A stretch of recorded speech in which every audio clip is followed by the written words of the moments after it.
Acharam aí na Bíblia Ezequiel 47? Vamos ler a palavra do Senhor. O homem levou-me de volta à entrada do templo, e vi água saindo de debaixo da soleira do templo e indo para o leste, pois o templo estava voltado para o oriente. A água descia de debaixo do lado sul do templo, ao sul do altar. Ele então me levou para fora, pela porta norte, e conduziu-me pelo lado de fora até a porta externa, que dá para o leste, e a água fluía do lado sul. O homem foi para o lado leste, com uma linha de medir na mão. Enquanto ia, mediu 500 metros. Levou-me pela água que batia no tornozelo. Ele mediu mais 500 metros, e levou-me pela água que chegava ao joelho. E mediu mais 500 metros, e levou-me pela água que batia na cintura. Mediu mais 500, mas agora era um rio que eu não conseguia atravessar, porque a água havia aumentado, e era tão profunda, que só se podia atravessar a nado. Era um rio que não se podia atravessar andando. Ele me perguntou: filho do homem, você vê isto? Levou-me então de volta à margem do rio. Quando ali cheguei, vi muitas outras árvores. Em cada lado do rio, ele me disse: esta água flui na direção da região situada a leste e desce até Aribá, onde entra no mar. Quando deságua no mar, a água ali é saneada. Por onde passar o rio, haverá todo tipo de animais e de peixes, porque essa água flui para lá e saneia a água salgada, de modo que, onde o rio fluir, tudo viverá. Vamos ler só até aí, amém? O texto vai continuar descrevendo várias coisas, eu explico aí no decorrer da mensagem, mas por enquanto, até aqui é suficiente. Você crê que Deus pode falar com você nessa noite? Vamos orar por isso? Estenda suas mãos na minha direção, peça para Deus falar com você através da minha vida, que a palavra do Senhor flua nesse lugar, nessa noite.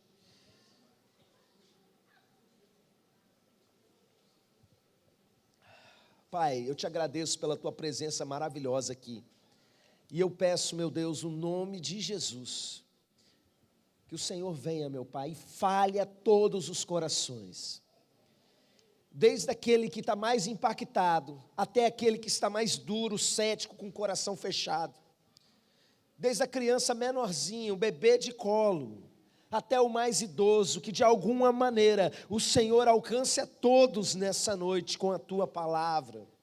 Ministra a cada um de nós, Senhor, em nome de Jesus, amém. Irmãos, esse é um trecho do livro de Ezequiel, capítulo 47, nós estamos lendo, tem 2 rodas de leitura no domingo pela manhã, estudando o livro de Ezequiel, e esse trecho da história da vida de Ezequiel, é quando ele tem a seguinte visão: aparece um anjo para ele, cor de cobre, de bronze, perdão, é um anjo bronzeado, e esse anjo bronzeado, ele vai passeando com Ezequiel, e vai mostrando várias coisas, e começa a fazer medições do templo, mas não é exatamente o templo, é algo no mundo espiritual, que carrega um significado profundo. E quando a gente chega aqui no capítulo 47, ele ainda ali na região do templo, na sua visão, o anjo começa a mostrar para ele uma água que escorre do altar, e essa água vai descendo, e o anjo está com uma vara de medir, e ele mede 1000 côvados. Um côvado, meus irmãos, algumas traduções vão colocar assim, aqui na minha já traduziu para metro. Era a medida antiga que se tinha, não tinha metro naquela época. Um côvado é a distância do cotovelo até a ponta do dedo. Então ele tinha uma vara com a medida de alguns côvados e ele ia medindo. Então ele mediu cerca de 500 metros. E a água que estava ali pelo tornozelo, agora estava pelo joelho. E ele anda mais 500 metros, e a água agora está pelos lombos, a região lombar, os lombos ficam aqui. E ele anda mais 500 metros e agora não tem como mais atravessar. O rio agora é tão fundo que você só consegue cruzar a nado. E o anjo traz ele para a margem para mostrar que rio é esse. E o que esse rio está fazendo. E meus irmãos, esse rio por onde passa vai transformando tudo. Vai sarando as águas salgadas. Lá em Israel, algumas regiões são extremamente salgadas. A região do Mar Morto, por exemplo, é uma região que tem esse nome porque ela é tão salgada, que a vida não pode permanecer ali. Não tem planta no Mar Morto, não tem peixe no Mar Morto. Eu estive lá, meus irmãos, você não consegue nem afundar de tanta salinidade. Você fica boiando na água, ainda que seja em lugares fundos. E o texto diz que esse rio descendo do monte de Deus vai sarando essas águas, vai purificando essas águas, de tal maneira que agora, nesse lugar que não tinha vida, que era conhecido pela morte, e até hoje é conhecido pela morte, de repente, porque esse rio que está saindo lá do altar, agora tem enxames de peixes, de todo tipo de criatura, e muitas árvores produzindo fruto nas margens. A vida, tudo foi transformado, porque esse rio passou naquele lugar. Esse rio aparece, meus irmãos, em outra visão profética. João, quando ele tem o seu arrebatamento de sentidos, e ele recebe a revelação do Apocalipse, ele vê a cidade santa, a nova Jerusalém, que não é a Jerusalém que ele estava acostumado. Ele vê algo diferente que existe no mundo espiritual. E ali dentro dessa nova Jerusalém, chamada de noiva do Cordeiro, que é onde vai morar o povo de Deus, os salvos, ele vê esse rio, que muitos de vocês conhecem pela canção, além do rio azul. E é ele mesmo, claro como um cristal, como na canção, ele está escorrendo ali, e a árvore da vida está ali, e transmitindo cura, como algumas coisas muito parecidas com Ezequiel. E no Evangelho de João nós também temos uma menção a esse rio, quando Jesus diz que aquele que crê do seu interior fluirão rios de água viva. O Evangelho de João explica para a gente que essas águas vivas que já foram citadas por Ezequiel e que seriam citadas em Apocalipse, na verdade, é o Espírito Santo de Deus. Essa figura do rio, eu gosto muito, porque ela mostra algo forte para a gente. Nós aprendemos bastante sobre isso lá, e eu não vou apresentar tudo que a gente aprende lá a respeito disso, porque nem dá tempo, e você tem que ir mesmo para viver certas coisas. Mas à medida que o profeta Ezequiel, ele vai avançando no rio, eu quero que você pense o seguinte: não é o profeta que tem o rio, é o rio que tem o profeta. À medida que ele vai avançando, quanto o rio tem do profeta? Os tornozelos. E aí ele avança mais, é o profeta que vai acompanhando, o anjo vai conduzindo, ele vai avançando, e agora, quanto é que o rio tem dele? Até o joelho. E ele continua esse processo, ele vai acompanhando, descendo, enquanto o anjo vai medindo, e agora está nos lombos, está na região da cintura, e de repente, meus irmãos, há uma profundidade tão profunda, me permita aí a redundância, que não dá mais para ele passar caminhando só a nado, meus irmãos. Por que isso é tão importante para a gente? Porque essa figura do rio, do Espírito Santo de Deus, mostra que não é sobre o quanto você tem de Deus, é sobre o quanto Ele tem de você. E às vezes a gente se acomoda, pensando, eu já tenho tanto de Deus, eu já estudei tanto, eu estudo isso, estudo aquilo, eu sou crente há tanto tempo. Tá, beleza, eu concordo, você tem bastante de Deus. Você já viveu grandes experiências com Deus, isso não vai ser tirado de você. Glória a Deus por tudo que você recebeu dele. A grande pergunta não é quanto você tem dele, é quanto ele tem de você. A mensagem do Evangelho, meus irmãos, é essa. Jesus disse: se alguém quer vir após mim, negue-se a si mesmo, tome a sua cruz e siga-me. É uma questão de renúncia. Para descer o rio, você tem que se entregar mais. Para descer a águas mais profundas e conhecer esse rio que tudo cura por onde passa, que traz vida onde havia morte, que transforma geografias e cenários, que transforma vida, que transforma casamentos, que transforma pessoas que estão deprimidas em pessoas saradas, que transforma pessoas que estão doentes em pessoas sãs, que transforma pessoas que estão aprisionadas em pessoas libertas, que transforma tudo, onde a morte é a vida, para você descer essas águas e mergulhar nessas águas. Presta atenção, não é sobre o quanto você tem dele, é quanto ele tem de você. Se você quer descer essas águas, você precisa perguntar para Deus: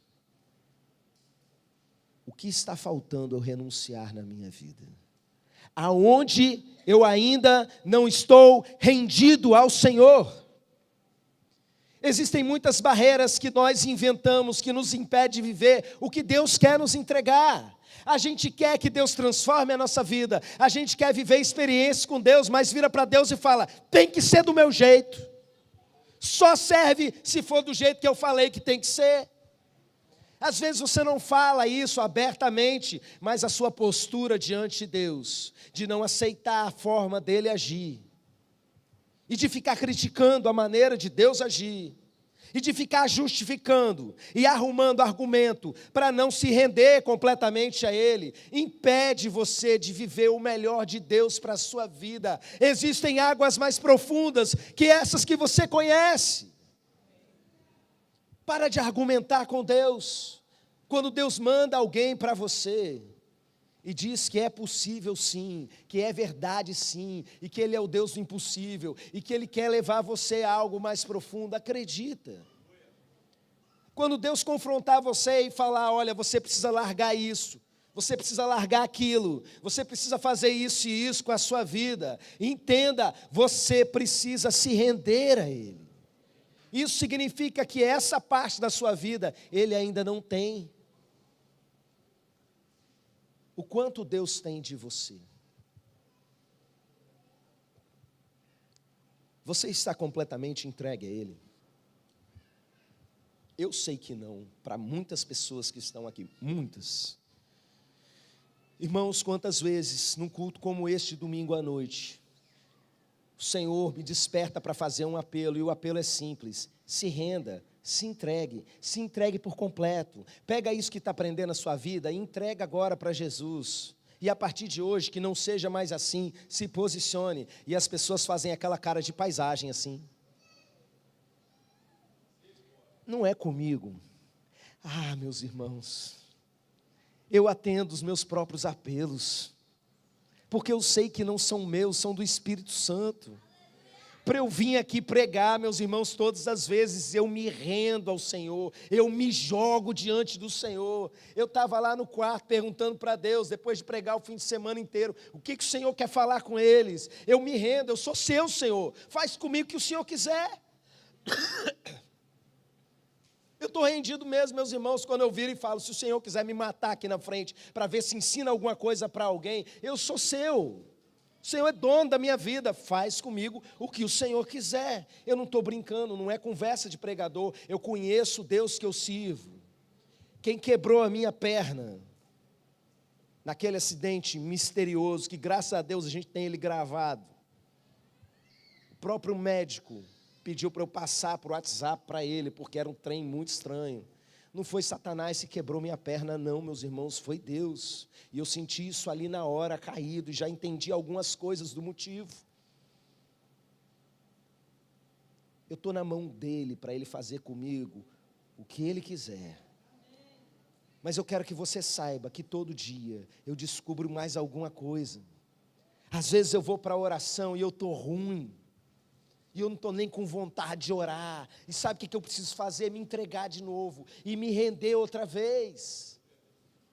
E eu tenho que resolver alguma coisa, eu tenho que atender uma pessoa da igreja, eu tenho que aconselhar um casal, eu preciso aconselhar um jovem, eu preciso ensinar a Bíblia. E o que eu vou fazer? Eu sei que eu não dou conta.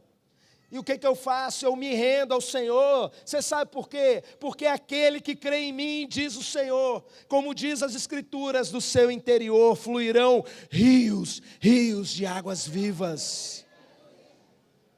Sai do meu interior, mas a fonte não está em mim, está no trono de Deus. E isso está disponível para cada um de você. Como é que isso é possível? Creia e se renda. Até quando você vai ficar de frescuragem com Deus? Até quando você vai ficar botando empecilho para se lançar de cabeça nesse rio? Irmão, seja como criança. Olha, criança pode ser uma pocinha de água, sabe? Para eles aquilo ali é uma piscina de um hotel 5 estrelas. Lá na roça da Tia Val, da Thalita, do Jussiel, eles pegaram lá um lago, canalizaram a água para fazer uma cachoeirinha e fizeram de pedra, bem rústico, aquele buraquinho assim. Quando os meus filhos chegam lá, eles só querem saber de ir para a piscina. Talvez você chegue e olhe assim, cadê a piscina? Se o mato tiver crescido, então o buraco ali está escondido, sabe?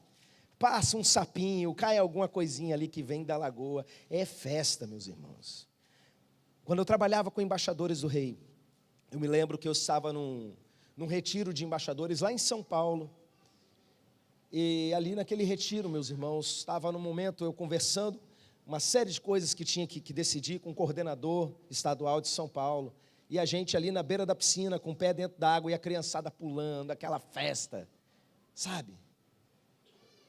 E um menino passou do nosso lado, com a camisa abotoada até aqui em cima, e não queria pular na água. Aí o meu amigo virou e falou assim, e você fulano, vai cair na água não? Não, estou com vontade não, o menino falou. Ele olhou para mim, eu olhei para ele, e a gente pensou a mesma coisa. Eu tenho medo disso, isso não é normal. Porque uma criança saudável, o que ela quer é fazer isso aqui que as crianças estão fazendo. É correr, é se divertir, é aproveitar o melhor da vida. Mas aí a gente vai crescendo e vai ficando chato. E vai ficando murriento. E você chega lá num lugar que tem uma piscina linda, num calorão, e a galera está lá pulando, mas você virou um velho chato. Aí você olha para aquilo e fala assim, eu já fiz isso, tá? Estou virando um velho chato. Estou afim. Ai, que preguiça. Vou ficar aqui sentadinho, vou ficar aqui de boa. Não, vou pular não. Você pode ser um velho chato para pular numa piscina gostosa. Mas para o rio de Deus, você não pular é burrice.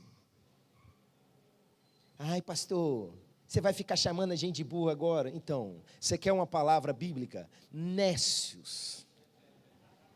Que traduzido é burro. Jesus falava assim com as pessoas, tá? Ele me validou. Irmãos, isso é pecado. Burrice espiritual é pecado. Eu digo para você, se renda.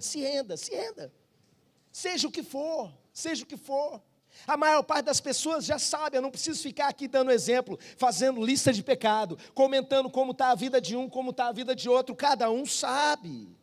E é simples, meus irmãos, se você abrir mão, se você fala, não vai ser mais do meu jeito, vai ser do jeito do Senhor, você está entregando uma parte, o rio tem mais um pedaço de você. Se você vira e fala assim, olha, o meu tempo está sendo mal administrado, eu não estou honrando o Senhor no meu tempo, eu não tenho servido ao Senhor no meu tempo, eu não tenho buscado, então a partir de hoje, a minha vida tem mais um tempo de oração, tem mais uma hora de oração no meu dia, eu me comprometo, eu vou ler a Bíblia todo dia. Aí você desce um pouquinho mais no rio, porque agora Deus, o Espírito Santo já tem mais um pedaço de você.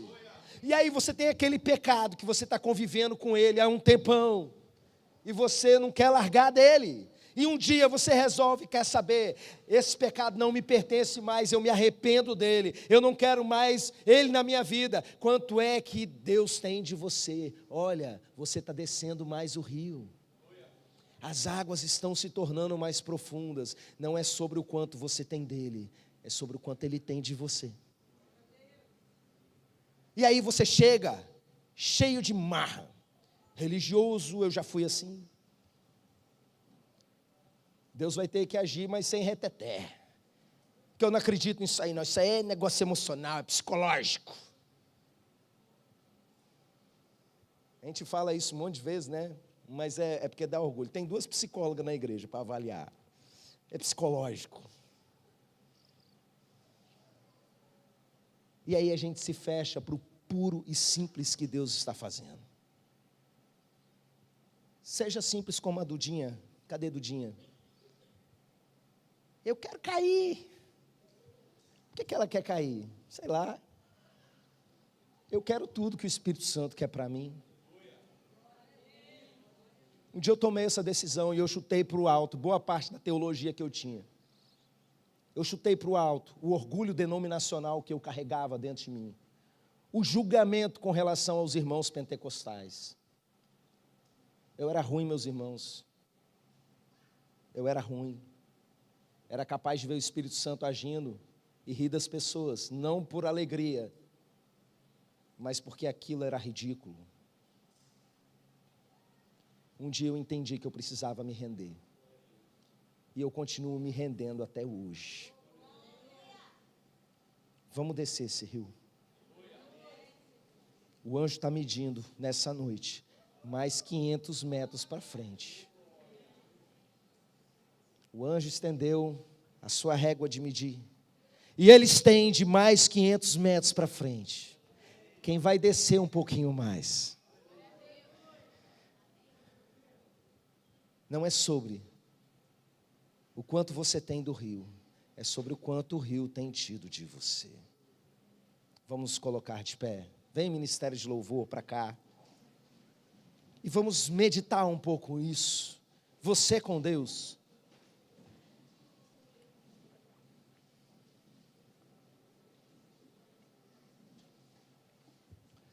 Feche os seus olhos. Simplesmente pergunte para Deus.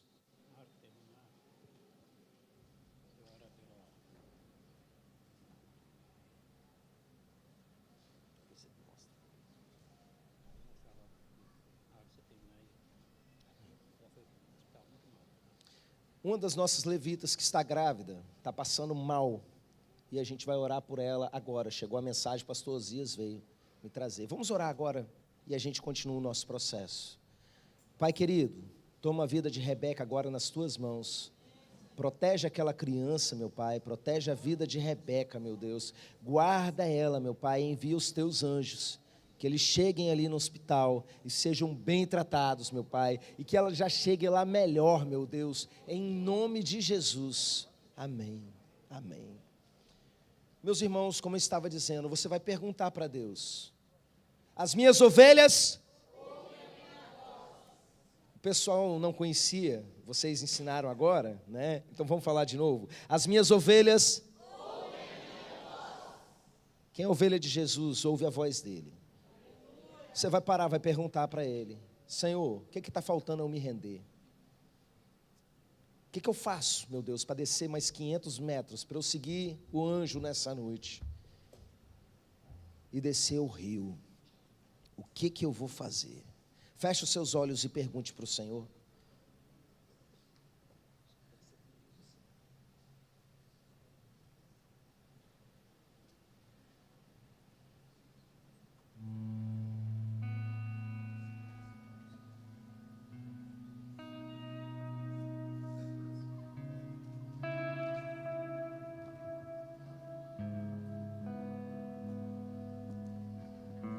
Levitas do encontro, venham à frente, vocês vão nos ajudar recebendo as pessoas e orando por elas.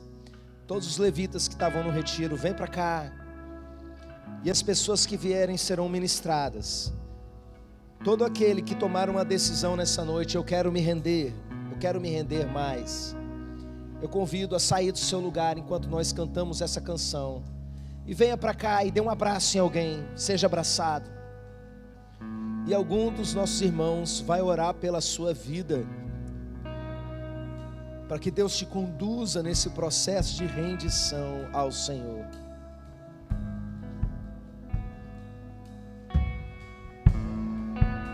Levitas, código C.